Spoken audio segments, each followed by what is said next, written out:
একদম সম্মানিত প্রিয় দর্শক, আজকের যে বিষয়টা নিয়ে আলোচনা করব, যে বর্তমানে যে বিষয়টা নিয়ে অনলাইনের মাধ্যমে বিভিন্ন সোশ্যাল মিডিয়ায় ভাইরাল হওয়ার কথা, এটা হয়েছিল যে 2013 জাতীয় নির্বাচনে, সংসদ নির্বাচনে যে খালেদা জিয়া নাকি বলছিল যে সেই সংসদ জাতি ছুড়ে ফেলে দিবে, এরকম একটা নাকি বিভিন্ন ধরনের নেতৃবৃন্দ, এবং দেখলাম যে সংসদে হাসনাত আব্দুল্লাহ বলছে।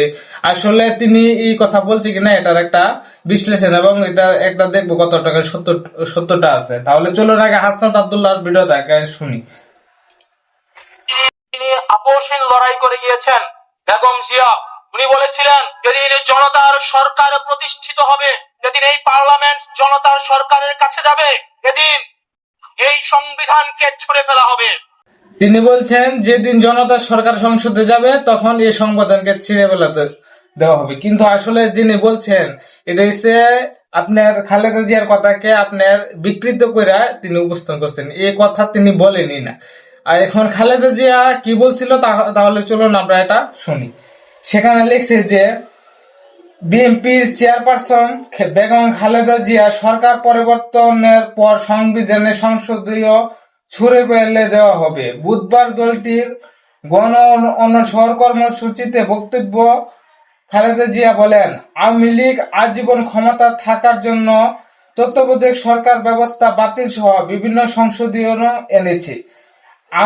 আমরা বলতে চাই এসব সংশোধনীয় আওয়ামী ইস্তেহারে, এটা জনগণ মানে না। তাই আগামী সরকার পরিবর্তনের পর এসব সংশোধন ছুঁড়ে ফেলে দেওয়া হবে। গত 30 জুন সংবিধানের পঞ্চম অধিবেশনে সংসদের পাশ হয়। এর মধ্যে বাতিল হয় তত্ত্বাবধায়ক সরকার ব্যবস্থা। এরপর বিএনপির স্থায়ী কমিটির সদস্য এ এম আনোয়ার বলেন, জনগণের সরকার প্রতিষ্ঠা হলে সংবিধানের পঞ্চম ও 16 সংসদীয়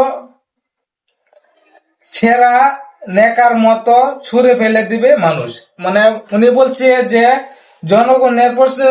জনগণের যে আগে যে বেসিস্ট হাসিনা ছিল, যে সে তত্ত্বাবধায়ক সরকারকে মানে বাতিল করে দেওয়া হয়েছে। এই যে